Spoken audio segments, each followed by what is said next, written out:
a weekly live show with the Bill of Rights Institute, and I'm your host, Rachel Davison Humphreys. So welcome back from the gorgeous weekend in most of the country, Easter weekend. And so this week in Civics is a, like I said, weekly live show where we look at history, civics, the Bill of Rights Institute, and how we can support you in the upcoming week, all in about 10 minutes every Monday morning. So we're so glad you're here. So this week's theme is finance, economics, and the history classroom.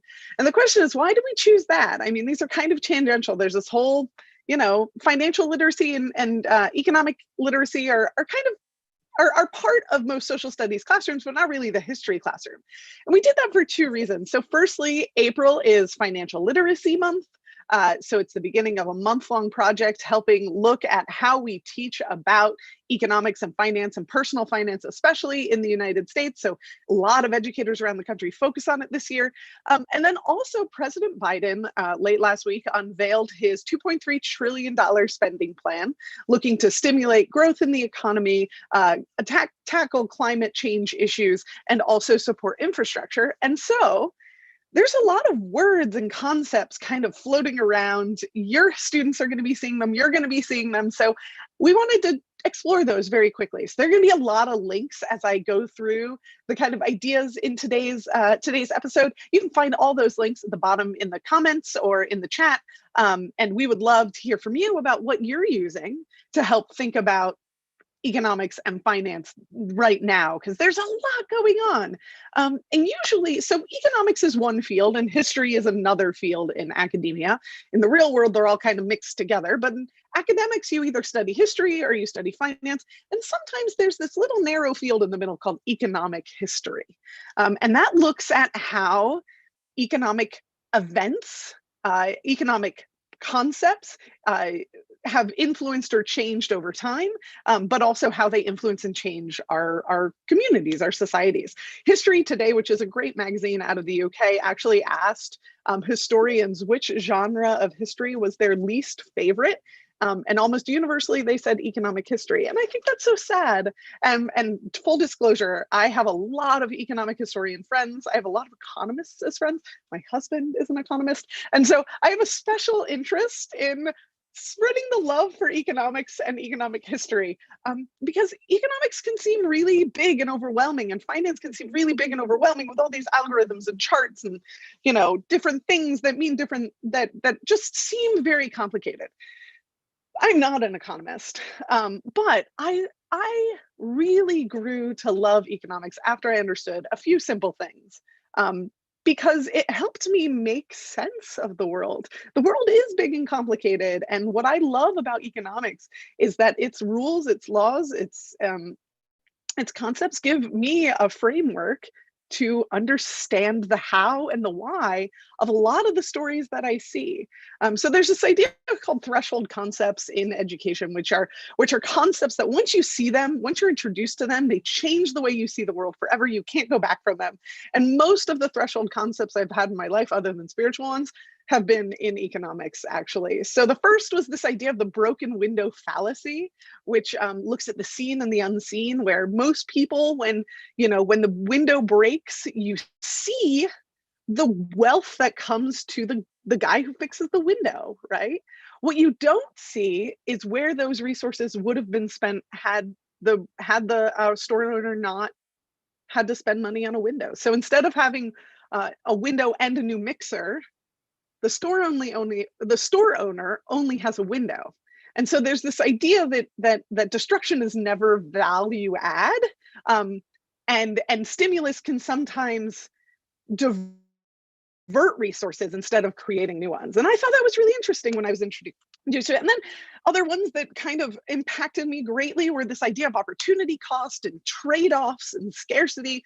Once I really understood those, events in history changed for me. The Great Depression changed for me. The economic crash of 2008 changed for me.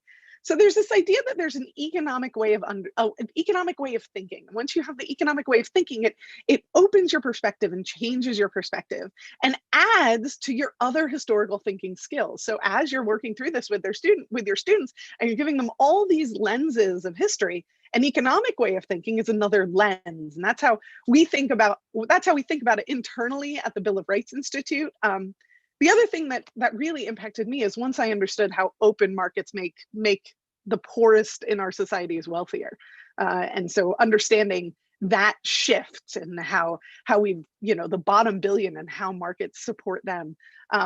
Economics helps us tell stories better. And so when we're thinking about the how and the why of these big moving parts, economic history is a way for us, like I said, to have another lens through which we can help our students and our colleagues and ourselves understand those better. And there are tons of resources out there to help you with this. So at the Bill of Rights Institute, we have a brand new economics and finance playlist. You can find the link in the comments below. We also have this great YouTube series from a couple of years ago with Professor Brian Dimitrovic. He goes through all of economic history all of American economic history by period. It's a really great series. It aligns to the AP Prep to help students prepare for the AP US History test, but it's a fantastic series in and of itself. Speaking of AP Prep, if you have any students that are preparing for either the AP Gov test or the AP US test, please sign up on our website. We have ongoing live free webinars every day, practically leading up to the exams next month. And so if you go to our website, you can find them. Just type AP Prep into our search field, and you'll be able to come up with them right there. So BRI has a ton of resources. We actually had a whole textbook called Documents of Freedom, which had an economics thread. So if you're looking for economics resources, you can come to us. But there are also a number of other organizations that I want to share with you. First is the Foundation for Economic Education. They actually have an educator resource hub that will let you bring economists into your classroom to have your students ask questions, which is really cool. You also have the Foundation for Teaching Economics, which has like insane. I think it's like thousands of lessons. And the National Council for Economic Education is another wonderful organization that usually has state-based councils, similar to the social studies conferences and councils. The National Council for Economic Education will have a state center, and then tons of resources on their website as well. And then lastly, one of my favorite kind of institutional places to go for economic resources, finance resources, is the Federal Reserve's education arm. So the Federal Reserve has, again, a fantastic set of resources looking more at policy, which is really interesting. They look at the history of FAFSA. They do a lot of really cool things that touch on the Federal Reserve's work and finance and economics generally. So there's a lot going on. Economics is a really complex subject. But there are principles there that really, once you learn them, I mean, at least for me and my students, changed fundamentally the way that we saw the world. And so thank you for joining us. We would love to hear what you want to talk about throughout the week. Comment, like, subscribe. I would love to know more about what you want us to be talking about. What are struggles that you're having in your classroom that you need resources for? What are some current events that you are knowing you're going to have to deal with your students that you'd love us to help you think through?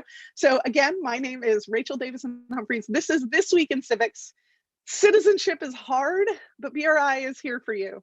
So thank you very much. And I look forward to seeing you next week.